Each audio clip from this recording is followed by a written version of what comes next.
What if everything was connected? Your story, my story, and everyone's story. Love, hate, night, day, and it was all on repeat. What if you recognized the patterns? What if your existence was small and big at the same time? What if you understood life before death? Those questions might be deep, but I think it's important to talk about. Let's connect the dots.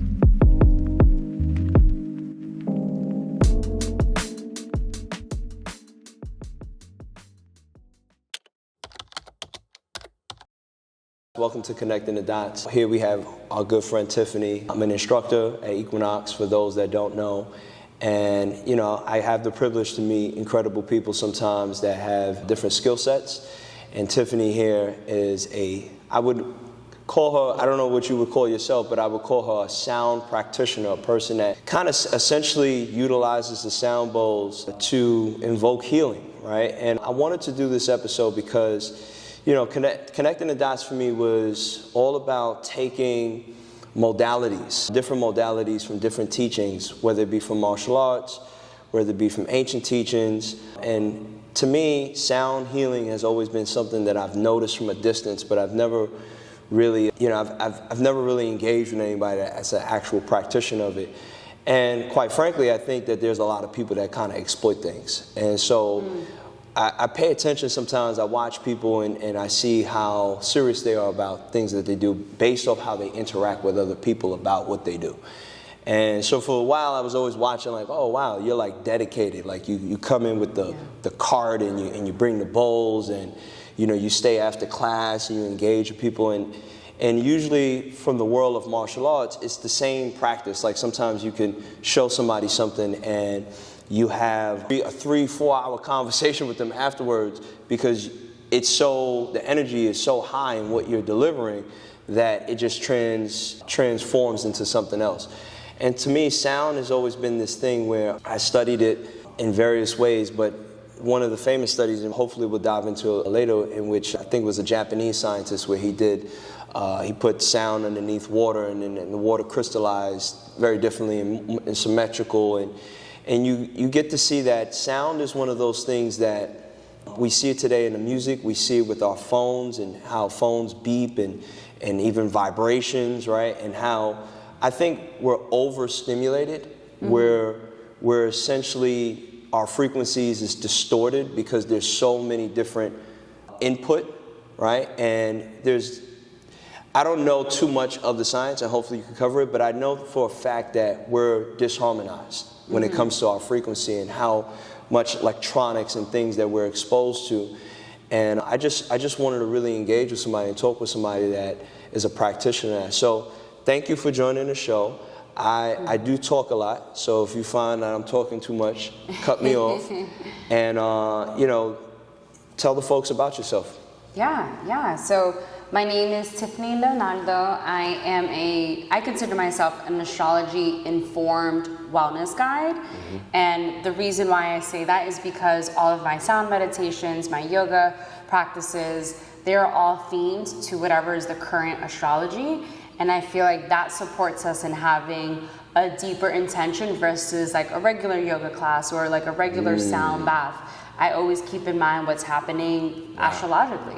Yeah. Because nature impacts us, whether some people realize it or not, right? We're currently in the winter season, a time for restoration, a time for reflection and regenerative practices.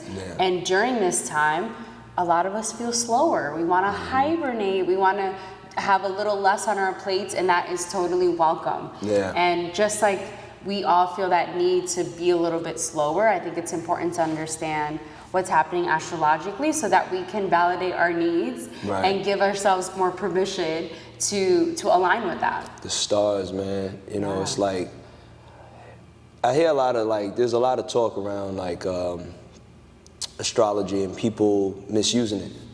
You know, like you'll see that, like you'll see people kind of like Miss, what was her name from back in the day? Call me now, you know, Miss Cleo, and you know, I saw something one day where a person was saying, like, I'm not super religious, but like I saw something one day where like in the Bible, you know, they said that the 3 wise men, they followed the North Star, right? Absolutely. And to me, it's just like the stars, the heavens, you know, space around you, the whole universe.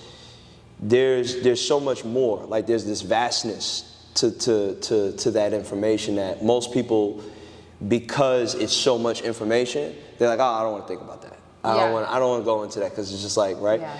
And you know, I follow a lot of like current information right now in science and technology, and like the discoveries that they're finding in the universe is like crazy. Like every 3 to 6 months, there's just stuff that's blowing my mind. And but a lot of these teachings or findings, I should say, in science, there's a lot of connection to what the Mayans were discovering, or Absolutely. what, you know, ancient civilizations was discovering.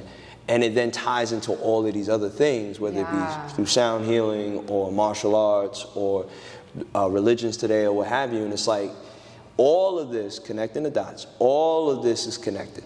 Mm-hmm. And where we get destruction is separation. Mm-hmm. So when there's so much separation and not enough understanding, then you have this kind of like colluded thing of like this versus this. Yes. When really they're all the same stuff. Exactly. It's just that it's expressed in a different manner. Yeah. So I think that that's so cool that you kind of blend those two together. Yeah, thank you. And I feel like just like we've seen like all of these ancient civilizations utilize the stars in various different ways to create the Mayan calendar and the winter solstice, the sun, like all of these ancient practices. I think it's really important to keep those alive. They knew something that we didn't know. 1,000%. And the more that we continue to honor where the roots of where these practices come from, it supports us in finding alignment with nature. And that's, I truly feel is like the deepest medicine, nature. Yeah. So what got you, okay, you do the astrology, but like walk me through your journey. Like walk me through, how did you get to what you do right now? Yeah, so I think first off, I'd always want people to know that I'm a first generation Latina. A lot of people think that I grew up this way. I was raised with meditation and yoga, and that is definitely not so. Coming from an immigrant family. From the Bronx, right? Exactly. All right, fellow New Yorker. Yeah. And coming from an immigrant family, we honestly didn't have any tools. I feel like the biggest thing in our family I never met a Dominican in New York with this. I was into meditation, I know. Yeah.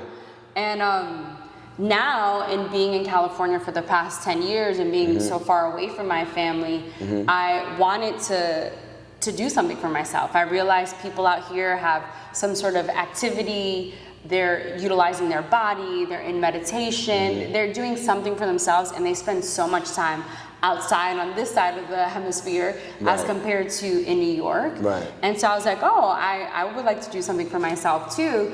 And I actually utilized that as a way to make friends. So why I started yoga 9 years ago, now almost 10 years ago actually, was because I wanted to make friends. That was the initial catalyst for that. And then now all these years later, it's the yoga led me to having a deeper relationship with myself and realizing like, when I eat certain foods, I actually don't feel that great when I eat those foods that I've always been eating since I grew up. When I'm around certain people, I don't feel that great either. I just started becoming more mindful of different things because I was becoming more aware of my body and what I needed and the things that felt like they were fueling me versus like filler or even just people, right? Were they life-giving or were they life-taking? And through that, I started getting into meditation, and I hate meditation. Like meditation has never come naturally to me until I found sound meditation about 8 years ago. And this just felt really accessible. Like traditionally in yoga, someone's sitting like this with their eyes closed in a room.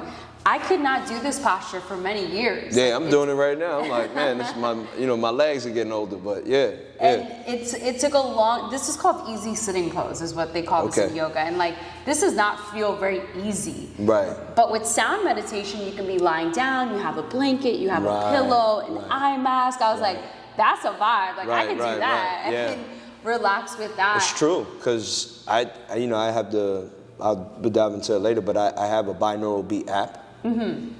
And man, like I have a hard time focusing. My brain can go in 20 different directions. Yeah.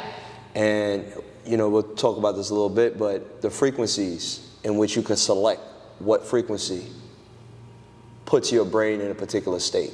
Yeah. So if it's like a focus state, I don't know the beta and I don't know all the wave names, but I do know that there's particular wavelengths that put your brain in a particular state based off the, I guess like the electric magnetic kind of the frequency that it's creating. Yeah. And I could see how like it could be a form of meditation in any, like walking, driving, reading.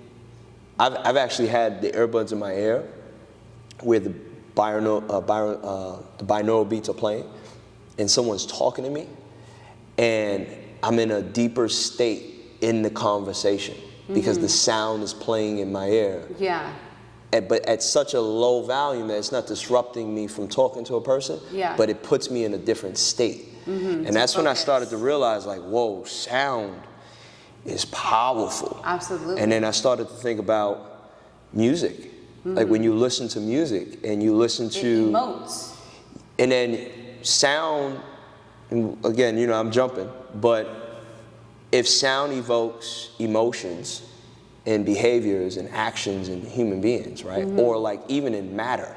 Like if you watch water and sound has an impact and then they're like, we're mostly water. Yeah. Then you got to wonder like, well, what kind of sounds am I digesting every day? Absolutely. Like from my phone to the music that I'm listening to. I look at how people's eyes and ears receive information when they're on the phone and they're scrolling. Yeah. Now, we all do it, but if you watch a person that is not aware of themselves doing it, you understand like, wow, like this is like a literal form of magic and hypnosis. The same way how you do the yoga and the practice in itself, it's the same thing in the mechanisms that we use every day now. And so I wonder like,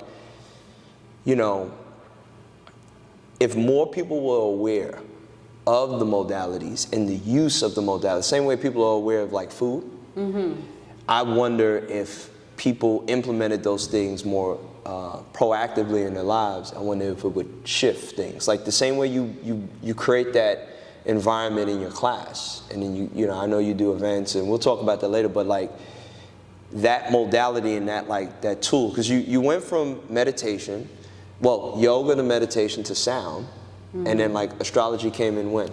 So astrology came in just a few years ago. I want to say like 3-4 years ago. As I started doing sound meditations, more people were asking, oh, do you do full moon? Right. Do you do new moon? And then through that, I started learning more about the moon cycles. And you're right, we are made up of over 70% water. Right. And specifically in the brain. And so because of that, sound does have a strong impact on us. Similarly to how the moon phase can control if we have a high tide or a low tide, it has an impact on us. And anyone could also look this up too.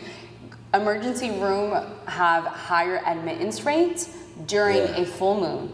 We also see different impact on the stock market as well during a full moon. And the full moon is called Luna. Lunatics comes from the Luna. So a lot of things in our society are already being impacted by these moon phases that people don't realize because it is very subtle. It does take taking a step back and seeing how these things are impacting us. And the good thing about that is that it makes it easier to build a new habit, right? Especially as we're starting this new year, it makes it a lot easier to build a new habit in these subtle ways, creating these micro habits so that it doesn't feel overwhelming and it doesn't feel as though I'm unearthing this whole new thing. Right. Simply walking into the grocery store, right? You hear a song and it emotes. There's an emotion that comes up. There's energy in motion. Yeah. And that just goes to show how much Christmas music, right? Yeah. Christmas come around, you like, they start playing that music, you immediately go like, I gotta get this person a gift. Yeah, exactly, like, right? yeah. There's ways that it's already being realized. And then some people have the opposite effect. Some people go like, oh, Christmas. Yeah, because there's an emotion that comes up. Exactly. Yeah. So then how do we utilize that more intentionally? Yes. And through sound meditation is a very accessible way to do that in a way that's more controlled, in a way that's more strategic or intentional. Yeah, it's, so movement, I would call myself a practitioner of movement. Like movement to me, the body, like the human body and how it moves, and I study movement. Like I'm like one of those people, like I'm weird. Like people watch sports for competition, like I'm looking at how they move. Yeah. And that's why I like boxing, because boxing is all about really studying the fight. Like not the fighter, the fight, like what's happening in the fight. Yeah. And it's a modality. What I mean by modality is that you start to understand that the universe is composed of these different things that come together. Like I was reading the other day, like a plant can't happen without photosynthesis, right? So there's components from the dirt, components from the sunlight, components from water, components that are happening inside the structure of the plant. And like everything has to happen. Yeah. There's no skips, there's no like cheat code, there's no like everything has to happen in a particular order for then to have something even sprout, to then for me and you to breathe oxygen. For sound to even exist within this atmosphere. And so when you then really start to pull apart every modality and then study it, like study each modality, go into sound and understand like what frequencies are triggering emotion, like what frequencies are triggering a particular memory or whatever, right? Like what music uplifts you, what music brings you down, what music keeps you like in the same spot, like spiritually. And so it makes me think about like how music was back in the day, where for example you had natural sounds like through instruments, and then today there's like this like I said, like this bombardment of like so much sound and frequency. And so my question leading into that is, you started getting into the sound, and I'm assuming that you've been doing this for how long now? I've been doing sound for 3 years, but I've been a yoga teacher for almost 10. So for 3 years, I'm assuming you dived into enough research. Oh yeah, absolutely. With the actual physiology of you spoke on the water and it being 70%, and like, can you dive a little bit more and explain to people that what kind of effects does this have on our nervous system? Yeah. When we do this stuff. Absolutely. So I feel like the best way, because I love being able to demonstrate how this works, the best way to show this is through the use of binaural beats. So bi is 2, and when 2 beats, 1, 2, come together, they create a whole new beat. That beat is called a binaural beat. Why that is so helpful and important to understand is because binaural beats facilitate us getting into REM sleep cycles, specifically theta and delta brainwave states.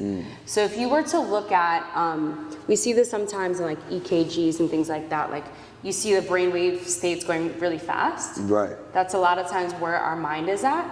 In theta, there's like these kind of big open swoops. And in delta, the wave states are even wider and slower. So this is just a direct example of how your mind is slowing down. That's why you're saying you're able to focus more fully in a conversation, because you're in theta. Right. So theta is what we've seen so beautifully in the Olympics this past year.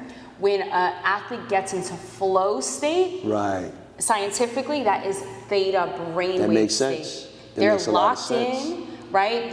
You can see this. You can see the shift. switch. Exactly. Yeah. And so that theta brainwave state is really important for like martial arts. Yes. For different ways that we're utilizing the body. Even if I always tell people too, even if you're trying to lock in, I only have 15 minutes to get this task done. Right. Having some binaural beats so that way it's lock easier in. to focus. Because again, this facilitates us getting into these cycles because we are so overstimulated. Right. And so we need something, it's important to have something to help us to facilitate that process more fully, more effectively. So that is theta brainwave state. And I always explain to people that when they're in a sound meditation, it feels kind of like you're floating. You're cognizant of what's happening, you're very aware, but you just feel a little bit more relaxed. Yeah. And when you're lying down in sound meditation, it feels kind of like you're daydreaming. That's like the best way to... The wave thing is so interesting. So I recently, me and my family, we went on a cruise like in September. And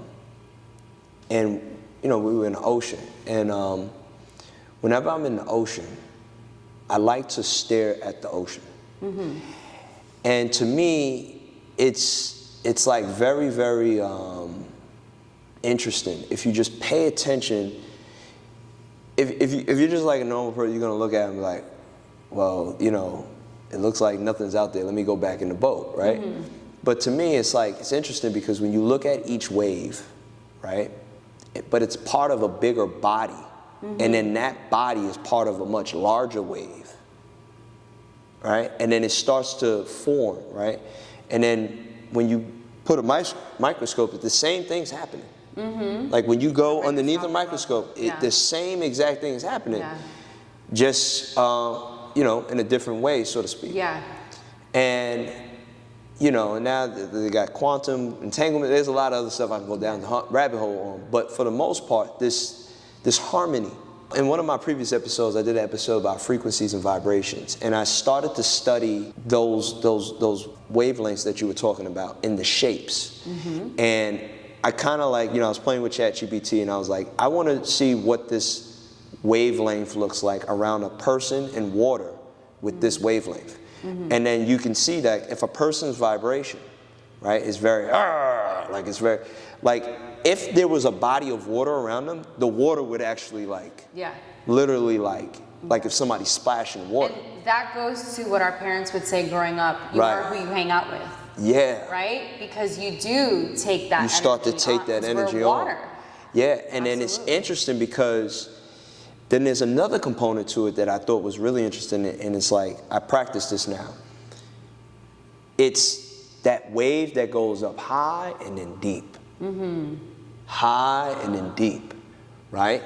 And that depth, like as above, so below, as below, as above, like that kind of depth that you go down, spiritually speaking, that's like that state I think people get into. Yeah. Because they get into that, because I've experienced it in martial arts where it's like, it's an outer body experience. Like you're literally outside your physical now. Exactly. Like now you're in your energy. Yeah. And a lot of people that haven't experienced different modalities, like whether it be through sound or whatever, like most people, if they have the experience, they don't even know what they're having. Yeah.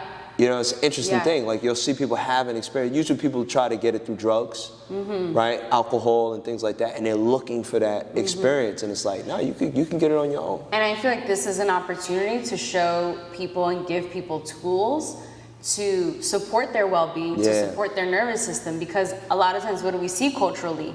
Drugs, dancing, or drinking, right? Like those are the common ways that we see. And these are other ways. These are just, we all have options and we all have choice in this, and it's about choosing something that's more effective for what we need. And I always tell clients, like whenever I'm doing astrology readings, if the anger comes out, if the frustration comes out, that just means something is not being expressed. That means that your fire for that instance, right? Because when we get pissed, right? We get heated. You're literally, your fire doesn't have an outlet. So what? It's gonna come out. It's gonna come out hitting somebody. yelling at somebody. Right. These are all ways of expressing it, but what happens if you actually hit a punching bag instead? Right. What happens if you did like a primal scream instead? Right. There are other ways of expressing that, and that's why for me, I loved finding this type of meditation because I thought the only way to do it was to sit in a dark room and clear my mind. Right. And now I realize, like, oh my gosh, there's other flavors of meditation out there. Funny. I just haven't seen them on Instagram. Yeah, that's hilarious. Because there's this like, you know, I think we talked off camera about this, where like, there's this like, this mystique that people try to capitalize off of with these modalities. Yeah. You know, and I've been in the industry now for years. Like, you know, I've been doing this probably like 13, 15 years now. And I've come across a lot of characters in the wellness space. Yeah. And they have this moniker almost where like they're trying to present themselves in this way, but they don't truly embody they, like for me, I have I've had a lot of trauma in my life that I had to like come to terms with, right? And when I say trauma, it's not like, you know, today everybody's traumatized. Yeah. My trauma is more rooted in stuff that like wasn't fully explained to me in a way in which I could deal with as an adult, which a lot of adults are walking around with that form of trauma. Yeah. Right? It's like the inner child wound you're walking around with, and it hasn't been healed. So then something happens, something triggers you, and like it brings up all of these traumas, when really it's a wound that can be healed through different modalities in terms of expression. And you know, so my point of bringing that up is that you come across people that really find this is like they take this serious, right? Like it sounds like you went from one thing into the next. It started off making friends, and then like, no, this is real, right? Yeah. And then there's the folks that like, you know, they play with it, like they kind of like, yeah, I do this, and it's like it's just for Instagram. You know, and you know, so I commend you for that, because that's like, you know, you don't really come across that anymore. That's one of the reasons why I don't, you know, people are like, oh, you got to do a lot of podcasts. I like to do things that actually have like meaning. Yeah. Like it has to have like a significant meaning to what you're, you know, what you're trying to do, because frequency, right? What you do frequently. Frequency today is like, there was a time where you had to hide out, man, and go in. Yeah. And then when you come out, you know, Kendrick, like pop out. You know, like it's like when you pop out, then it's like you're a new evolution of yourself, right? And these practices are something that have been around before Instagram, for ages, before the camera phones. You know, these practices were around to probably communicate to what was in the stars. You know what I mean? So have you ever studied like sacred geometry? I haven't. Have you ever gotten into it? No. All right, so I'm like a huge fan of many things, obviously, and sacred geometry is like one of those things where essentially, like, for example, like a triangle symbolizes Trinity. Yeah. Right? Yeah. And, you know, or like, right, or like, you know, two circles, you know, forming the duality, things like that, right? Like, numbers symbolize principles, principles symbolize, numbers and principles can also symbolize shapes. This is why, like, throughout ancient times, like, there was a lot of symmetrical things around. And then we touched on earlier where, like, sound, if sound hits water, and depending on how the sound hits the water, there's some symmetry in the water molecules. Well, I was going to ask you, but I guess you haven't looked into it. Are you asking about Dr. Emoto's water experiment? Yeah. Okay. Do you think that there is a correlation between how things around us are structured and sound? And what I mean by that is, when you look at, like, for example, like right now, if we walked in this room and the music was blasting, right? We probably, like, we would cover up and, like, you know, so if we were like little cells, we would come together, right? But if it was like real, like harmonistic, and, you know, we can kind of coexist, right? Kind of like what I was explaining about with the waves. So let me frame it like this. What effects have you seen with your practice on your clients? Oh yeah, tons. I feel like anything that I do first, I try it on myself before I experience it with anyone else. I know for me, this has helped regulate my nervous system so much better. So prior to the work that I'm doing now, I've worked in healthcare for 14 years. And so working in the OR, which is a very high-strung environment, and patients coding, like you see the gamut, especially being there over a decade. I saw so much of everything. A lot of times I didn't realize until actually that I left how my nervous system was constantly in fight or flight. And many of us are in fight or flight, whether you're in an operating room or not, because of the lifestyle that we live nowadays. Everything is so urgent, everything has to happen right now. Right. And so because of that, our nervous systems, right, are really high. We talked about those different brainwave states. So there's a lot of that happening very, very frequently, and very, it becomes chronic stress, not acute stress, right? We all need stress. It helps us grow and stretch. But chronic stress is where our cells and our bodies tend to have this breakdown. And that's exactly. And that's happening more and more nowadays. So I think it's really supportive to have some sort of outlet, whether it is movement, whether it is meditation. I personally think it needs to be a little bit of everything, because we're such complex humans. You can't just do one thing and expect that to be the everything. It's really imperative to have a dynamic, like forms of tools that are here to support your well-being. So for sure, this has helped me with that. This has helped me be more present, helped me sleep more fully.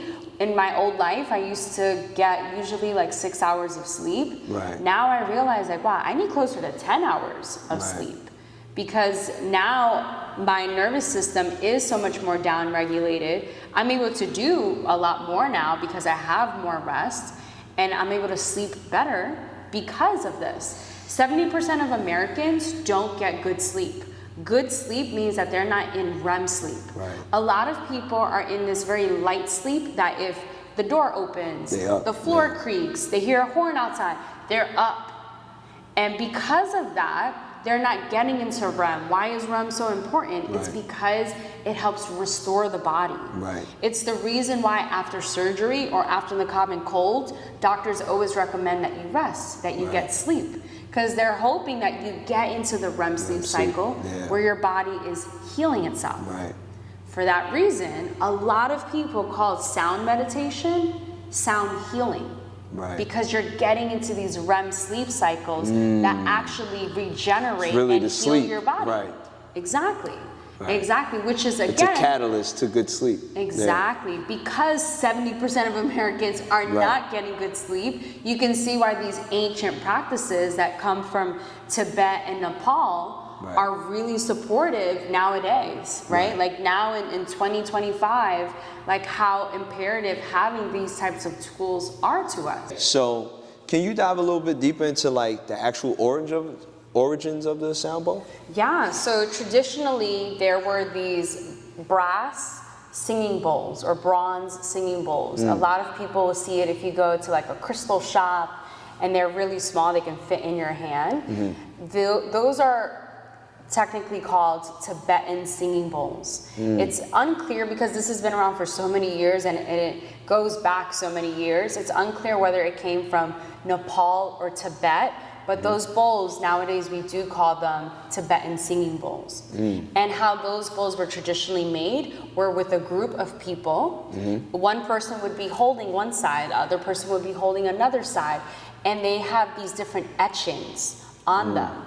Those etchings were associated with different chakras, different symbols, and they also had a specific note. So just like you have notes on a piano, notes on a guitar, each of those bowls had a specific note. Why these are called singing bowls is because people would actually sing, they would chant as they were creating these Tibetan singing bowls. So they were coming together as a community. How they harmonized and knew this was an A note, this was a B note, is just like the pyramids, right? We have no idea they were in tune. Technology that they had, but they knew. But they were in tune. Absolutely. I feel like there's, just to tie it in, there's I don't know the exact, but there's about 95% of our DNA what they call junk DNA. In other words, 95% of our DNA, we don't know what it's for. I believe right? that, yeah. So if you think about we're living longer, but we have a lot of diseases. We have a lot of different things that make us sick, and we have a lot of things that keep us alive while being sick. And if you think about like evolution, we had to, it was like survival of the fittest. Like literally, like in order to live long, your genes had to be great. Like, if you think about it, right? Yeah. So as humans, if you think like we had to, at some point, to exist, you had to keep evolving, right? You had to be smarter. You had to be more in tune. You had to be sharper than some animals. Like think about surviving, think about knowing where to go get fish, and think about like all of these different things, like farmers, for example. Like farmers are super intelligent. Like if you think about a farmer that actually just relies on like, they need to know where to go to crop food and all that stuff. Yeah. So there's just so much things that when you look at back in ancient times, and even in modern day society in certain places of the world, where like you're watching how advanced we are. We just haven't tapped into it. Yeah. Right? Like the other day I came across it, I gotta go into it a little bit more, but it's very interesting. There's a lot of research out there that is showing that there are children with like, that have like certain disabilities, like, help me out here, what's autism? Autism, but also like, what's the other one where they have a hard time speaking? Anyways, point is that nonverbal in some instances, telepathic. Oh yeah. They're telepathic, where they've done these tests on kids and they can literally read people's minds. Yeah. It's like something out of X-Men. And it's beautiful to watch, because I've always been the person that has looked at people that are so-called different, and then I pay attention to them, and I'm looking at like, well, we're saying that they're different because they are interacting with their environment around them differently than you. But they're probably interacting with something that you can't see either. Yeah. And I've witnessed, like, for example, kids that have autism where like they make things like this. Yeah. You know what I mean? Like they'll make a bowl that is like perfectly symmetrical. Yeah. And it's like you wonder, like, they tapped into something deeper than me and you. Yeah. But you're and so to me it's like the answers are in us already. Absolutely. It's just that we haven't evolved consciously there. Like we haven't elevated to that point where like we could actually utilize what's available to us. Yeah, and I think that's why so many people are coming back to the basics. Right. Like we're seeing sound meditation be talked about more frequently. We're seeing it online. We're seeing it being offered more and more. Right. And I think that is because people are realizing what I'm doing isn't working. I need to try something else. Yeah, we the original iPhone, man. I tell people that, like, I got into like technology recently. I like started studying a lot of computer science stuff, and like, AI is ran by neural networks. Neural networks is essentially the same idea and concept as our nervous system, as the neurons and the motor neurons, the sensory and motor neurons, and how they communicate and how the nerve plexuses come together. And again, it's just like we have all of the tools. We just have to kind of evolve to access it. And that's why down-regulating the nervous system is so imperative, because then you're able to tune in. Right? You're able to tap in to the insights that your body already has. Right. Like, for instance, a lot of people, I used to see this in the OR all the time. People do this with the pen. Yeah, they shake. They shake their foot. They shake their leg. Yeah. What are they doing? They're creating a rhythm. Right. The same rhythm that we create with babies. Yeah. That helps to soothe the nervous system. For that reason, looking at ocean water is very soothing. Right. Because it has a rhythm. Right. Fire. That's why listening to sound, it has a rhythm. Yeah. Because even like when I look at like fire, Same thing, like if you like, you know, like you're in the woods or something, you got a fire. Yeah. Yeah, the elements is very interesting. Like when you look at the elements, the water, fire, you know, earth, those things, the wind. And understanding these rhythms help us to find our own rhythm. Right. To self-regulate. Right. And that's ultimately what the body's asking for. So when I see someone do this, they're just trying to self-regulate. Right. When I see someone tapping their foot, right. or even they're like looking around, right? Their body's taking in information, and what they're trying to do is establish safety. See that with the phone. Yeah. Yeah, now you go in like an elevator, like, I can't look at you for too long. Yeah. Yeah, I don't want to connect. Exactly. You know, so I can't connect because I'm not connected to myself. And when that comes up, it's like releasing the judgment of like, oh, I'm always on my phone.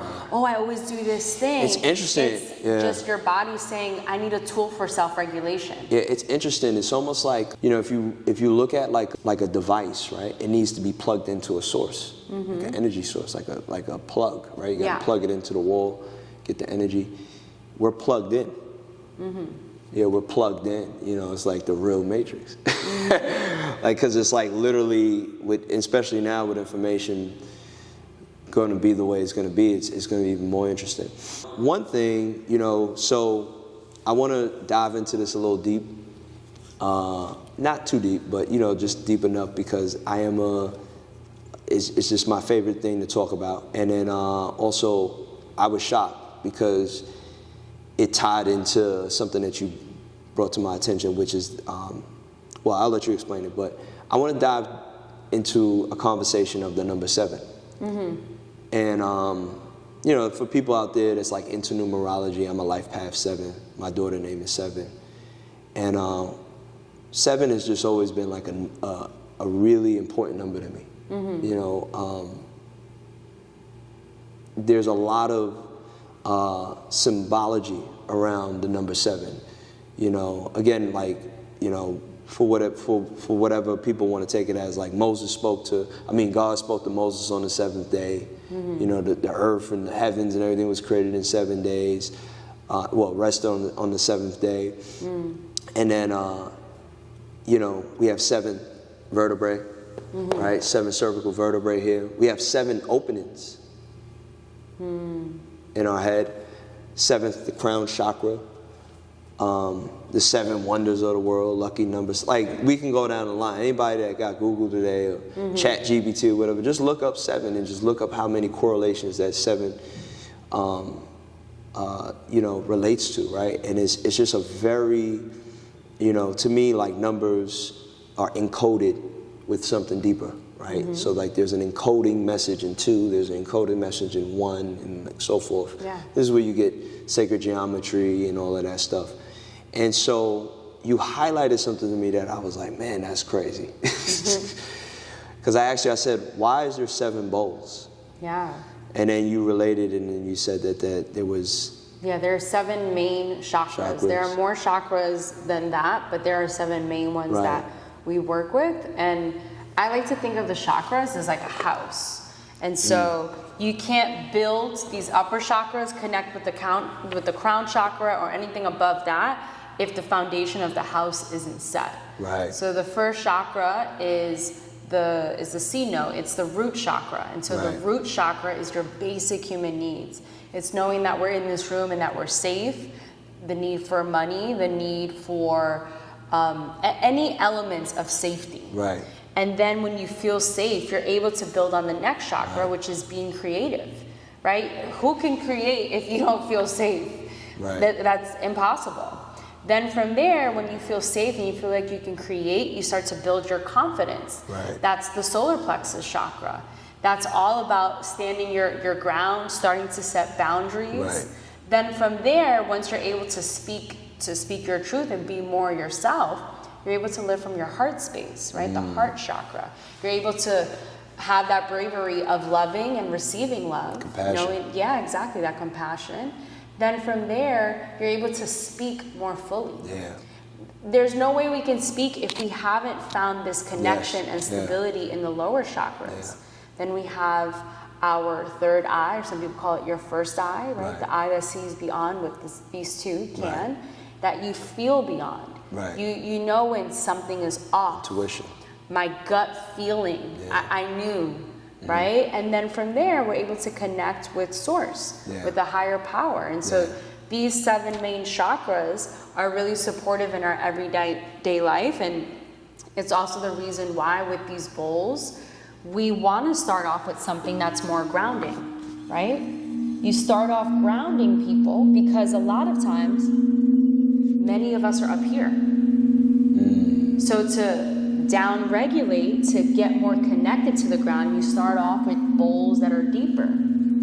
Once at the beginning of a sound bath, once people are really deep, then you start to transition into accelerators. So you can see this bowl is a little bit skinnier than those bowls. So those are those middle chakras.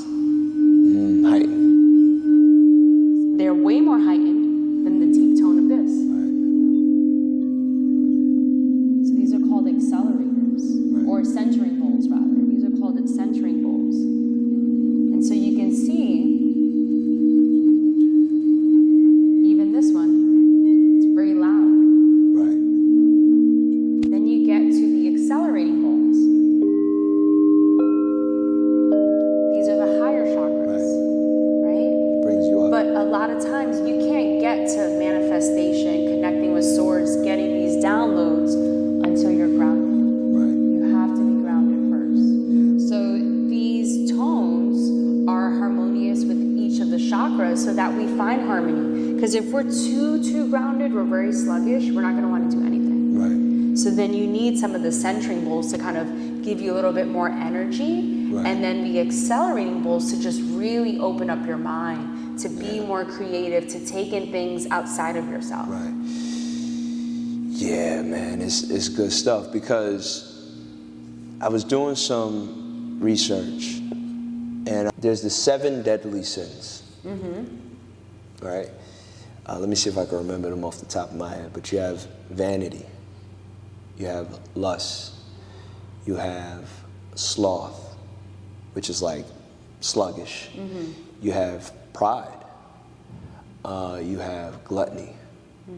You have, help me out. Let me see. I got it in my notes. Okay. But point is, and for folks that's watching this, but the point is that these 7 deadly sins, these things that we indulge in the physical flesh world, like matter, right? Like if you're overeating, right? For example, right? And you're overeating salt, overeating sugar, overeating because you're highly stressed. Yeah.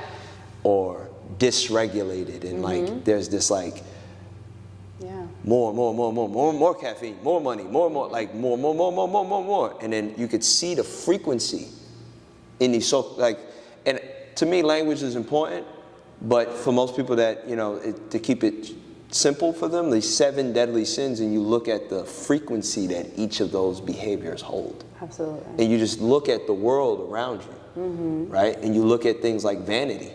Like that's a lot of pressure to look good every day. That's a lot of pressure. Like imagine like, you hear like, oh, there's a heightened level of depression and all these things today. Well, yeah, you got to look good every second of the day on camera. There's cameras everywhere now. Like think about the pressure that has on your mental state growing up and seeing a world where you constantly have to be camera ready, where that wasn't the case before. Yeah. So frequency, how frequent, right? What is available to us? So then I was like, well, I want to correlate the chakras to the deadly sins. And then I want to see the opposites of each of those. And, you had, I can, and I'll share probably like a PDF of this, maybe with the episode, but like, you can correlate, like, for example, the heart chakra with the pride. Where it's like, you got all this pride, but it's shut down your heart. You know what I mean? Like, it's not allowing you to practice empathy and compassion and to, like, be patient because you're trying to get somewhere, because it's all about you, right? Yeah. And then like, or vanity and things like that, or like even greed. Like if you think about greed is like one of those things where you have enough, right? You don't need more than what the universe is providing you. Like greed is not like just like this thing that people talk. It's a mindset. It's like literally like I have one fish. I'm good. I ate today. I caught 3 fish. Here. So that frequency, if you think about today, like how we live, and then you tie it into the ancient teachings of whether it be the chakras or the Bible or whatever it is, and you just correlate and you connect these dots. You start to look at like, wow, like they all mean the same stuff. And it's all trying to bring you back, right? Like, so the grounding thing is important because I feel like the grounding is, like one day I was at the park and I looked at a tree and I was like, this tree is the wisest thing here. Like the tree has been here probably for 400 years. Yeah. And we're all just, and the tree's just there. Not saying a word, just observing. And I'm like, that's probably the wisest tree. You know what I mean? And it's like, because it's grounded. Yeah. You know, it's been there. It's still there, right? And until something cuts it down, but then new life emerges. And so it's interesting because I just wanted to close it off with that because I think it's important for people to tap into those houses that you talked about, right? Because ultimately, whether it be mental health, whether it be your physical health, whether it be relationships that people have with family or friends or their spouses or whatever it is, I wanted to do this episode because I feel like going into the new year and looking at the world that it is today, and I'm going to leave you with this last question. Technology and the way we communicate and just the state of the world. Like this is just me spiritually speaking, the state of the world, what I'm observing. How do you think and how impactful do you think that this practice is going into the new year for people that have been dealing with things, especially since the pandemic? I think it's imperative. Yeah. I think since the pandemic, we've seen a rise of a lot of different things. Some of it is like the metal Stanley cups, right? Yeah. People trying to hydrate that way. And then we're also seeing a rise of like vaping, right? We're seeing a lot of extremes. Right. And a lot of it, all of those right there are just examples of consumerism. Right. Because now the cup got the little accessories, you got to get the really big cup, you can't get the little cup. Right. Like I see this with my little cousins, like they're fighting over the name brand, Right. and is it the fancy name brand, is Right. it the generic one, the vapes, right? Now they come in like all these different flavors and like all these different things. People are looking for outlets to support their well-being, but it's all being marketed, right? Yeah. You don't see a lot of marketing companies talking about stuff like this. No. And it would destroy their whole... exactly, because then you'd be self-regulating. You would be regulated. And then you'll be more aware, more cognizant of what's happening. So I think practices like this are really, really imperative. And I also feel like people have to find the thing that works for them, the healthy outlet that works for them. Right. Because what works for one person is not going to be copy-paste for another. Right. But it is really essential to find your thing. Right. The thing that supports you in de-stressing and letting go. Right. That is an outlet, a healthy outlet, so that we create more ease. Because we're seeing more and more dis-eases, right? 30-year-olds get cancer. That happens on a regular basis now. That's not like a phenomenon like, oh my God, No, it's real. diabetes, heart attack. Yeah. A friend of ours, 35 years old, no, 33 years old with a heart attack. Like all of these things are becoming more common. Yeah. And I think it's because we're seeing such a rise of stress, anxiety, overwhelm, burnout. Like those are very common words in our vocabulary nowadays. And now it's this invitation to come back to the basics, to come back to these practices that were established, like how this stuff lasted all these years till now. It's withstand the test of time for a reason. And I personally believe, I was working with this lady and she was saying that the earth is sending out a frequency. I agree. She was saying this is why we're seeing such a distress in the earth nowadays with global warming, with earthquakes, with hurricanes and tornadoes. Like we're seeing, because the earth is crying. No, I agree. I mean, you know, my daughter likes Moana, and the first Moana is about that. Right? I mean, and then look, people, my podcast, I'm myself, very, very myself. So like, the spiritual stuff might not get people sometimes. Sometimes people are like, the bowls and all that, right? But like, just look at the world around you. Like, just look at, I do insurance now. I'm in the insurance industry. Insurance companies know that things are getting worse with people's health, with their environment, with the climate. They look at the numbers and they adjust their business model to fit what's going on in the world. Yeah. So, you know, people get in their feelings about things, right? But this stuff like surpasses feelings. Yeah. This actually is something that crosses beyond matter. Like it actually cuts through all of that.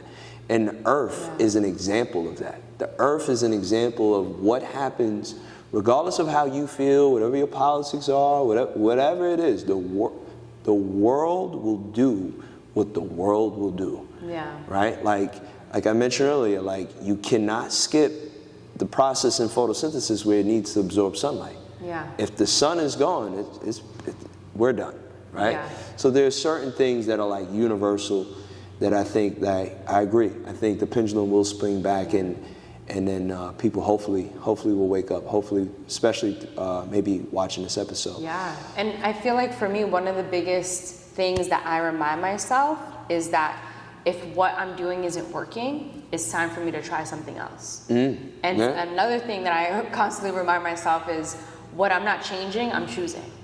So if I'm not changing my habits, if I'm not changing my life, my perspective, I'm choosing it. You get, man, you cutting through it, man, because literally the other day, I had this experience, man. I'm gonna just put it out there. So I had this experience. I feel like, you know, we all have different experiences. Some people get it through prayer, some people get it through body work, energy work. I had this experience. And the experience was, you know, you ever seen that movie Everywhere? Everything all at once or something like that. You ever seen that movie? Anyway, it's this movie about a woman that is basically in multiple universes, right? And I had an experience, and it started actually before where like I actually feel like I've met my daughter before she was even born in my dreams. And I believe that we're in multiple dimensions. And so in these multiple dimensions that we're existing, each dimension is a sequence of choices that you're making. Yeah. And so in each dimension, the sequence of choices that you're making is causing your reality. Yeah. Right? We notice this with music, and right? Like the sequence of things of how they're blended together makes the song. Right? So the beat to your own drum is based off of how you want to beat that drum. Absolutely. So your choice. And so I had this like epiphany, I don't know what it was. And when I say multiple dimensions, people must think like, oh, he losing his mind. I'm not saying you're in multiple places. I'm saying you're creating multiple realities based off literally a decision that you have to make. Yeah. You see this with things that are cut down to the bottom of the core. Like this is what they're noticing with the atom. When they get down to they're like, we don't know how it's there and there at the same time. Because you got down to the final stage of it. It's duality. It's a yin and it's a yang. There will be a night, there will be a day. If there wasn't, there's a problem. Yeah. But we live our lives like that. You either are going to do something or you're not. Yeah. It's really that simple. Are you going to do it? You can make 1,000 reasons, and then guess what? Those multiple dimensions, those multiple realities will exist. They will come to existence. Yeah. And, you know, so I had that whole thing, and I was like, okay, you know, like, thank you for that message, because that message was clear to me about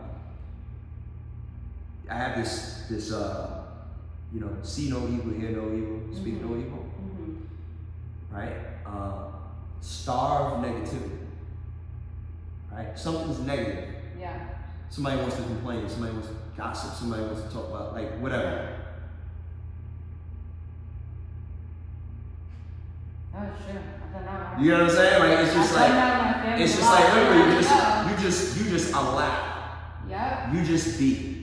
I've done that a lot with my family. Now they know, like, Tiffany's not gonna, like, they don't get anything out of it. I have a blank wall. I don't hear, I don't see, and I won't speak on anything. Yeah. That is, I will starve negativity. Absolutely.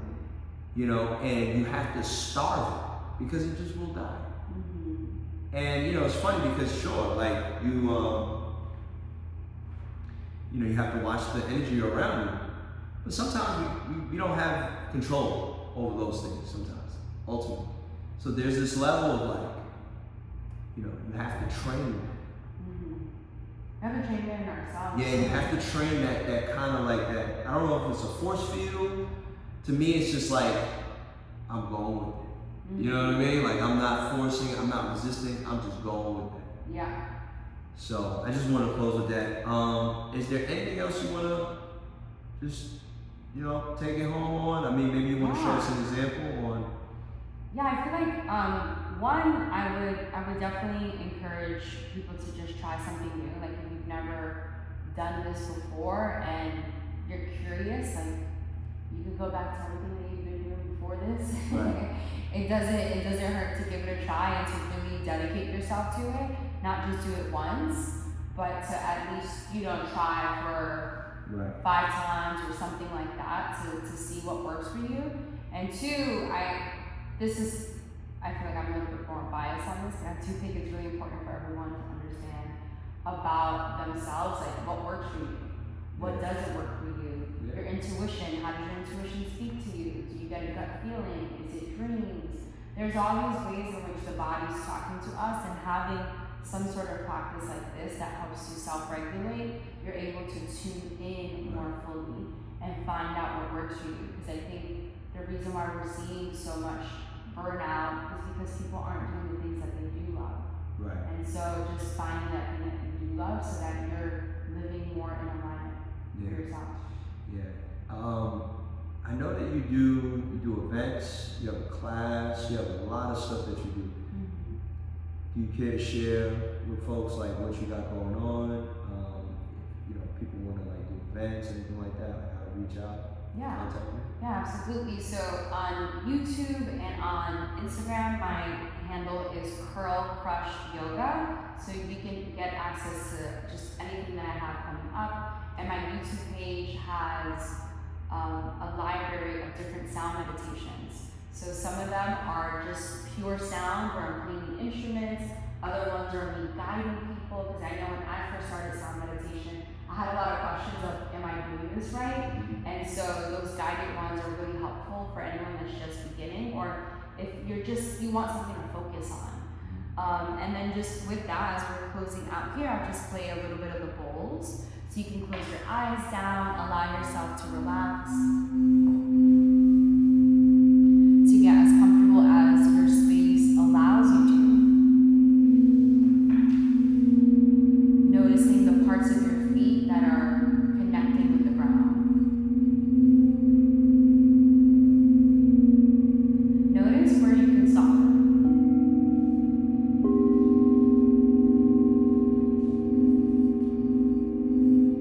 Get tall through your spine and relax the shoulders down.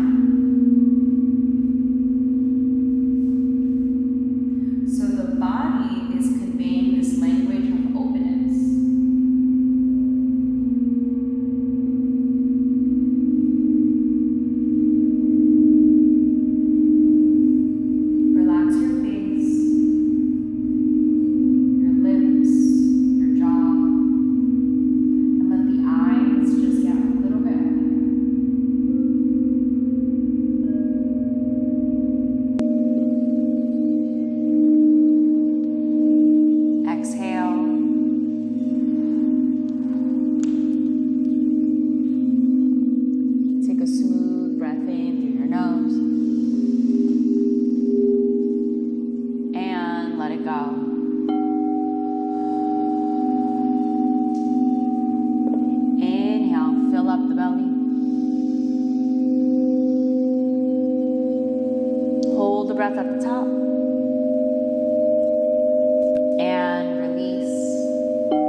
top, creating openness in the chest, and let it go.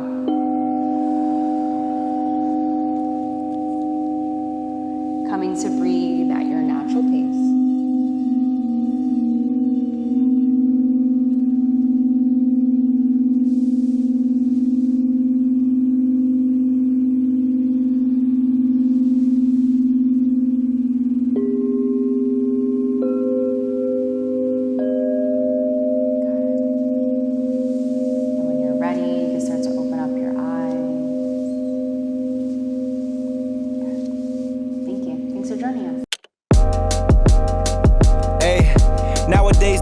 Follow me, deal with trauma privately. I don't wanna be a burden, I handle things defiantly. Spent a decade searching for a higher power guiding me. Figured out that faith is not up there, that it's inside of me. Act with execution, what's a plan with zero action? Faced with bad habits, knowing it's a magnet to my imbalance. I'm somewhere between confidence and arrogance. The middle ground is treacherous, I work on getting out of it.